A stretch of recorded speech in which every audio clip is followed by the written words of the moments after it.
इतनी उम्र हो गई जीते जी, अपने जीवन में पहली बार ऐसा यज्ञ देखा जिसमें प्योरिटी, प्योर घी, प्योर इलायची, लौंग, ये क्या बोलते हैं इनको, केसर, बादाम, अखरोट, मतलब ये सच्चाई है। मैंने पहली बार देखा और मैं देखने के बाद में मुझे लगे यज्ञ इसको कहते हैं। जो हम दुकानों से चूरा खरीद के लाए, छाना सा कुछ नहीं, पत्तों का वो खरीद के लाए और वो सुहा कर दिया। या तो यज्ञ मैंने आपका देखा या मैं खुद करती थी, सिर्फ घी, गुड़ और कमलगट्टे, 3 चीजों से और ज्यादा नहीं, या फिर घी से ही। वरना पिछले 7 साल में मायने रखते हैं, आज बताऊंगी, हो सकता है लड़का बोलेगा मेरी माँ बताती नहीं है, 5 लाख रुपए से ज्यादा मैं दे चुकी हूँ। अच्छा। पूजा के नाम पे, पूजा पाठ के नाम से, कि अभी ये यज्ञ चलेगा, अभी ये करेंगे, अभी ये करेंगे। पंडितों ने जो फैला रखा है बहुत अंधाधुंध, और किसी को कुछ नहीं बताते हैं। और गुरुजी जब मैं दुकान पे जाती हूँ बुक्स लेने, जैसे मैं पहले तो गीता प्रेस वालों से कहीं कहीं से लेती थी, अभी गुड़गांव में 2 ही दुकानें हैं, एक सिंगला करके और एक पुस्तक, बाबा पंडित जी पुस्तक भंडार। उनकी दुकानों पे पुस्तकें नहीं मिलती है जो हमें चाहिए होती है, जो पढ़ने, जो आपकी वीडियोस देखी, उसके बाद में जो और मैं खुद पढ़ती थी तो मुझे समझ में आता कि मुझे ये लेनी चाहिए, वो पुस्तकें नहीं मिलती है। क्या मिलता है? 10-10 रुपए की आरती, 10-10 रुपए के सत्यनारायण कथा के, उससे कुछ नहीं होता। 20-20 रुपए की साप्ताहिक आरतियां, व्रत, ये वो जो कि हमसे पहले कोई, हमसे ज्यादा ज्ञान नहीं थे, वो लिख के चले गए, वो अपना काम चला रहे, कह रहे जी अब तो यही है दुकानों पे और इससे ज्यादा कुछ। और जो ये मेरठ में यज्ञ हुआ, इस यज्ञ में तो मतलब मैं चाहती हूँ कि आप बार बार यज्ञ करें, और जितना हमसे बन पड़े आप हमें बोले कि अभी मुकेश वहां पे यज्ञ है, आप आओ। आपको ये भी कहने की जरूरत नहीं, आप आओ, बस बता दो कि डेट वो है, उसके बाद में हमें सेवा का मौका है। वहां के जैसे लोगों ने करना है। मैं वेद सीखना चाहती हूँ। हाँ, वही मैं बोलने वाला था कि आप खुद पृष्ठ बने, खुद पुरोहित बने, कोई किसी वकील की जरूरत नहीं है बीच में। जज के सामने अपनी फाइल खुद रखो, जज है परमात्मा, और आप वो खुद अपनी बात कहने वाले, तो बीच की किसी की जरूरत ही नहीं है। तो बल्कि कभी कभी समय मिले तो ऐसा भी करो कि अभी हम सोच रहे हैं कि एक छोटी सी ऐसे 4-5 दिन का एक वर्कशॉप बनाएं कि आप यहाँ रहो, और रोज फिर उस हवन को हम पूजा प्रार्थना की तरह नहीं करेंगे, आप कुछ सिखाने की तरह करेंगे। आपसे करवाएंगे, फिर आपकी गलतियां देखेंगे, फिर ठीक करेंगे। नहीं, ये आपने ऐसे नहीं करना था, ये उल्टे हाथ से ये चीज नहीं चढ़ानी थी, सीधे हाथ से ये करना था, ये वाली संविधान नहीं लगानी थी, ये घी ऐसे नहीं डालना था, ये यहाँ पे ये इसमें यहाँ ये चीज डालनी थी, अब इस मंत्र के बाद लौंग डालनी थी, अब इस मंत्र पे इलायची लगानी थी, अब यहाँ गुड़ का प्रयोग था, अब इतनी देर तक करना था, अब ये आचमन था, ये सारी जितनी विधि। तो जब आप कुछ उल्टा इधर उधर करोगे तो फिर जब प्रैक्टिकल हो जाएगा फिर एकदम परफेक्ट, और फिर अपने घर पे आप बढ़िया से बैठ के, किसी की जरूरत नहीं है। मतलब आपका जो समझाया वो एक एक चीज है, तो वो कोई देखेगा, कोई सुनेगा, कोई पढ़ेगा, कोई सीखने की कोशिश करेगा, तो उसके लिए कोई बड़ी बात नहीं है। 10-20 की, 1000 की, लाख की बात छोड़ो, करोड़ों पहुंचना कोई मुश्किल नहीं। जैसे आपने बोला कि मैंने एक्चुअली में एक पंडित जी हैं, नाम नहीं लूंगी, शास्त्री जी है, तो उनसे भी मैंने बहुत पूजा करवाई पिछले 2 साल में, जब से मैं जुड़ी हूँ। 20,000 का, कभी 30,000 का, कभी 50,000 का। वो जो आपने एक बोला कि भाव, सही बोला आपने, ये बोल देते हैं कि नहीं कोई बात नहीं, समान नहीं है, कोई बात नहीं, भाव चाहिए। दक्षिणा में तो भाव नहीं हो रहा। मेरे को बोलना तो अच्छा नहीं लगता, बोलना भी नहीं चाहिए, लेकिन आप वाली बात, उससे कुछ फायदा नहीं। तो उससे और आदमी, उससे पता क्या होता है, इससे आस्था प्रगाढ़ नहीं होती, इससे आस्था अनास्था में बदलती है। हाँ, फिर ये बच्चे भी देखेंगे कि माता जी आप इतने दिन से तो ये सब करे जा रही हो, ये पैसे भी लगा रही हो, ये भी सब कर रही हो, मेहनत भी कर रही हो, आपकी भावना भी है, और फिर आहत होता है इंसान, तो उससे धर्म बढ़ता नहीं है, घटता है। तो इन लोगों ने नुकसान पहुंचाया है इस चीज को, उसका हम बस उसी का हम एक सुधार करने का हमारा एक उद्देश्य है, और उस दिशा में हम थोड़ा छोटा प्रयास पंडित जी ने किया है जी। सच्चाई है। आते हैं, मैं कहती हूँ कि इतनी बुरी तरह से वो करते हैं, कोई नहीं करनी है। जैसे कि आपने बताया कि मैंने इतने इनसे पूछो, मेरी शादी की पित्तल की परात है, वही हवन कुंड के लिए तैयार कर रखी है, परमानेंट। वो मतलब मेरे पास हवन नहीं है, लेकिन वो पित्तल की परात में ही मैं हवन करती हूँ और वो परमानेंट फिक्स हो गई। रोटी पोती हूँ स्टील के बाउल में, जबकि दूसरी है मैं निकाल दे रही हूँ। कॉपर का कुंड ले लो, हाँ वो अब लूंगी। तांबे का कुंड ले लो, तांबे का कुंड अच्छा होता है। और उस परमात्मा का मुख है एक्चुअली ये। हाँ ये क्या है कि इसको आप जैसे हम भोजन नाक से नहीं कर सकते, हाँ। हम कोई खाने की चीज आंख में नहीं डाल सकते, हाँ। हम कोई पीने की चीज कान में नहीं डाल सकते। हो सकता है नाक में डालने से भी चाय पहुंच तो शरीर में ही जाए, पर हमारी क्या हालत होगी। तो ऐसे ये कुंड का अपना एक विधान है। इसकी शेप होनी, इसके शेप कैसी होनी चाहिए, इसका पूरा एक सिस्टम होता है पूरा कि कैसे उसको करना है, क्या उसकी ज्यामिति है, क्या उसकी ऊंचाई है, क्या उसकी निचाई है, क्या उसके पाए, हर चीज का एक विधान है।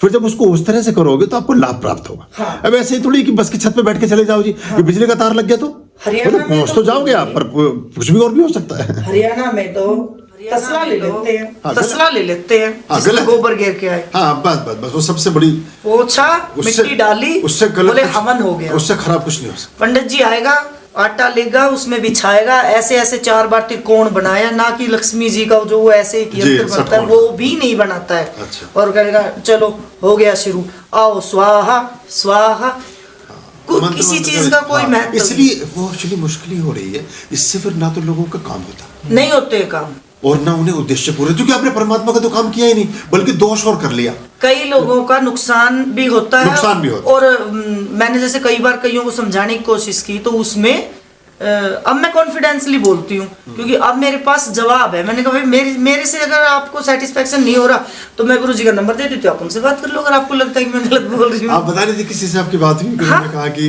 इतने लोग मैंने नहीं देखे, उन्होंने कहा कौन? नहीं, मैंने नहीं देखे, इस तरह का हवन नहीं देखा अपने जीवन में। 650 लोग 4 घंटे तक बैठे रहे, 3 घंटे, ये बड़ी बात थी। और बिल्कुल चुपचाप, वो हमने अगर हम खत्म ना करें तो वो 1 घंटे और बैठे रहे। अगर ग्रहण नहीं होता तो वो में खड़गमाला भी करते। मैं तो पहली बार बैठा था गुरुजी। मैं तो बैठता नहीं हूँ इतनी देर, नहीं बैठता। मेरा एक बार भी, झूठ नहीं कहूंगा, मेरा एक बार भी मन नहीं किया उठने का। जब आपने पूछा ना सबसे माइक पे कि अभी और कर सकते हैं, तो मेरे मन से खुद आवाज निकली और कर लो, पता नहीं चला समय, पता ही नहीं चला। और जैसे ये रुद्राभिषेक वगैरह करता था तो पड़ोस की औरतें बोलती भी थी।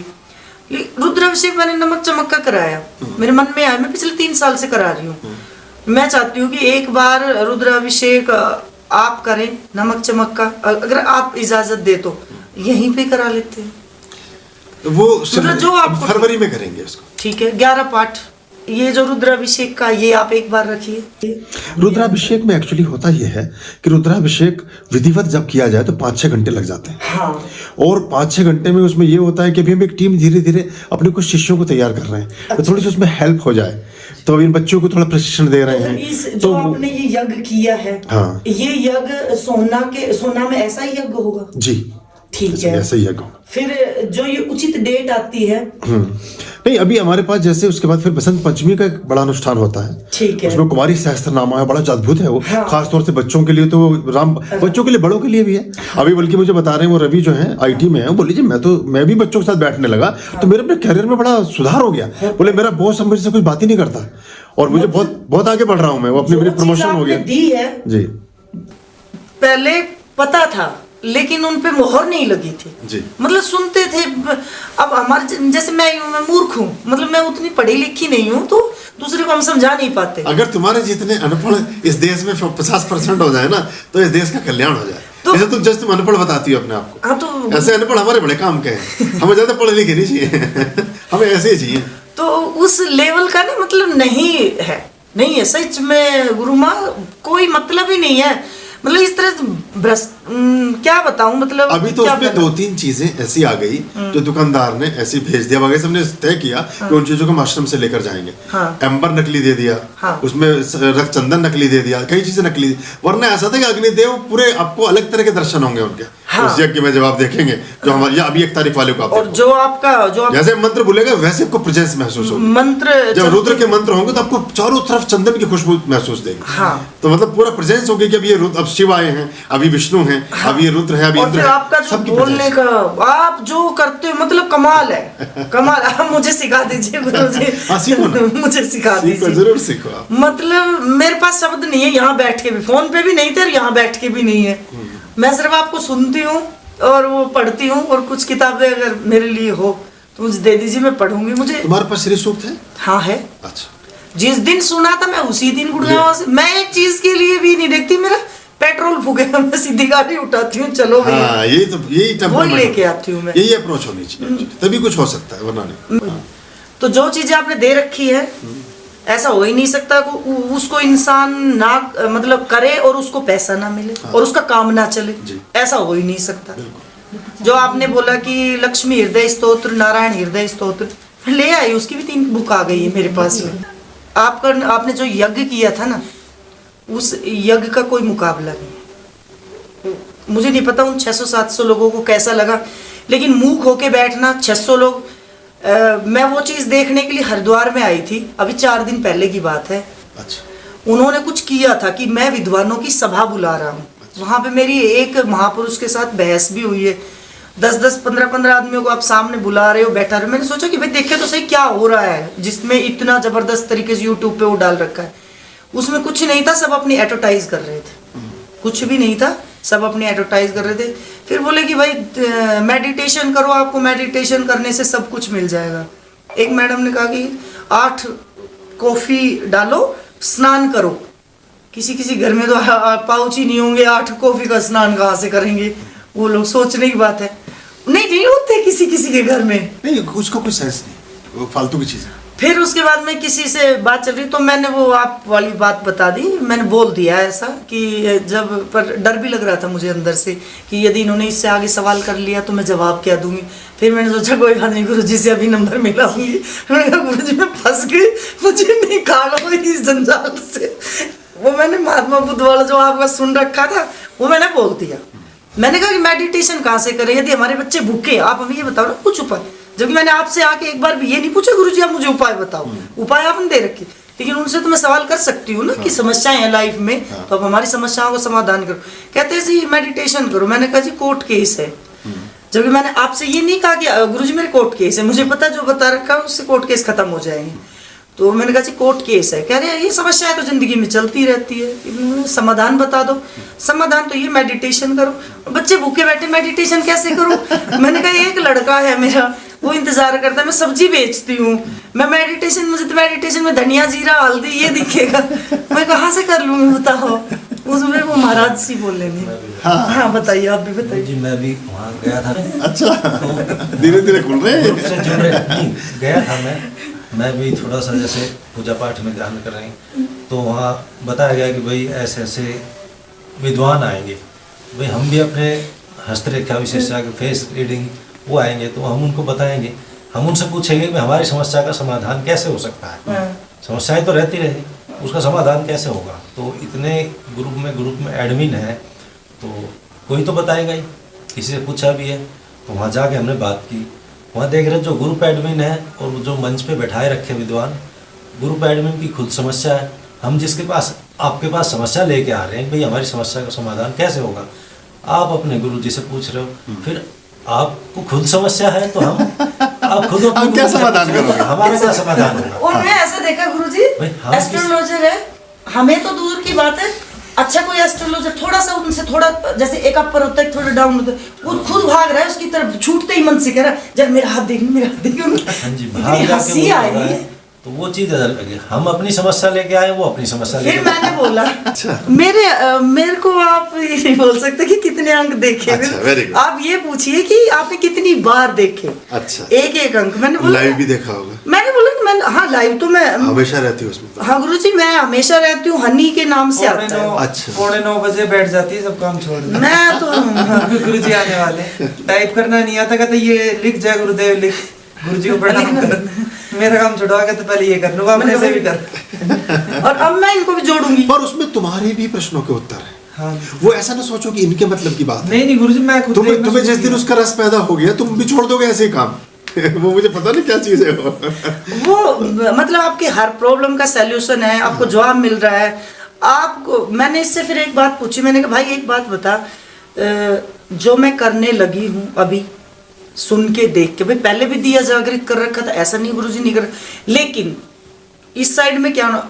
अब मैं आपको एक सच्ची बात बताती हूँ, 2008 में गुरुजी मैंने देखिए आपसे तो मैं मिली नहीं थी, मैंने कुदरती ऐसे ही मैंने माँ को याद किया और वो फिर आप बोलोगे चमनलाल जी की मैं कहीं से वो ले आई सरल हिंदी में।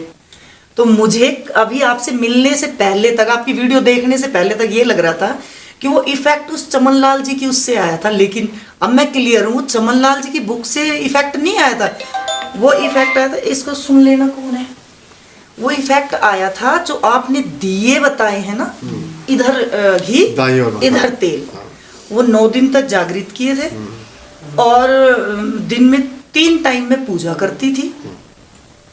वो इफेक्ट आया था। जिस घर में मैं गुरुजी रहती हूँ वो घर मेरा, वो प्लॉट लिया था मेरी बिटिया बेटी हुई थी 2001 में तब, और उसके बाद में उस पर कोर्ट केस वगैरह चल गया था, वो हमें मिलने वाला नहीं था, मैं आपको साफ बता दूं। लेकिन जो ये आपका दिए का प्रभाव है ये वहाँ पे उस टाइम काम किया था। और रजिस्ट्री उनके नाम, मुटेशन उनके नाम से, दुश्मनों के नाम से मैं वहाँ पे जाती तो कह रहे तुझे जान से मार देंगे। ये बच्चे छोटे छोटे थे, मैंने कहा ये मुझे मार देंगे, एक तो मेरा पति दुश्मन, ऊपर से ये भी मार देंगे, मेरे बच्चे रह जाएंगे। लेकिन वो कैसे आया, कहाँ से आया मुझे नहीं पता, लेकिन जो आप बता रहे हैं मैं सब ये करती थी, जो आपने बोला मैं सब करती थी और उनसे मुझे आया। तो अब मैं बोल सकती हूँ लोगों के कि जो गुरुजी मतलब जो मैंने बताया, जो गुरुजी बताने लग रहे हैं, अरे मूर्ख हो क्या जो बात नहीं मानते हो, और नहीं मानोगे तो अपना खोओगे। आपने इतनी वीडियो डाली उसमें हर चीज दे रखी है, हर बात बता रखी है, और फिर भी लोग सिर्फ आपसे सवाल क्या करते हैं उसमें, ये प्रॉब्लम है गुरुजी सॉल्यूशन में, चैनल खोल के देख लो ना, टाइम लगा और सुनो। हम तो अपना तो भला कर ही करें। हाँ। और बड़ा भला कब होता है जब हम पूरे समाज का भला करें। हमारे हिंदू धर्म में दोष ये हुआ कि पहले तो किसी ने कोई गुड़ नहीं मिला, खाने को गुड़ नहीं मिला, फिर जिसे गुड़ मिला वो गुड़ खाकर चुपचाप बैठ गया। हाँ। उसने किसी को बताया नहीं कि भैया गुड़ मीठा होता है, तू भी खा ले, तेरे में जीवन अच्छा होगा। तो हमें दूसरों को भी भला करना चाहिए। अच्छे कर्म थे, मतलब मेरे कुछ ज्यादा अच्छे कर्म जुड़ गए थे। नहीं वो तुम्हारा सब तैयारी हुई। हाँ। वो तुमने सब, अब तुम्हें यूनिवर्सिटी में दाखिल होना था तो तुमने पहले हाई स्कूल गई, फिर इधर जूनियर हाई स्कूल गई, फिर इंटरमीडिएट किया, फिर सब करते करते अब तुम सीधे अपना सही से धक्के खाए मैंने। अब कोई बात नहीं, पर अब तुम्हें ज्यादा समझ में आएंगे। हाँ। जो मैं हमेशा बोला मैंने, धक्के वाले की समझ में बहुत जल्दी आता हूँ मैं, क्योंकि तुरंत उसे सच झूठ का सब ज्ञान होता है। हाँ, उसके पास एक अनुभव होता है।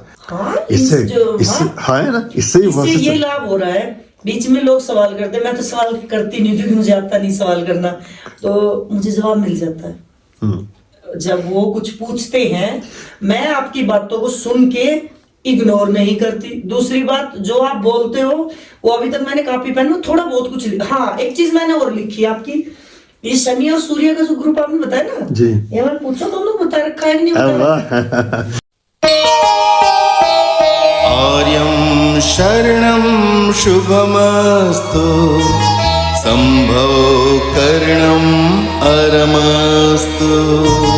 आर्यं शरणं शुभमस्तु।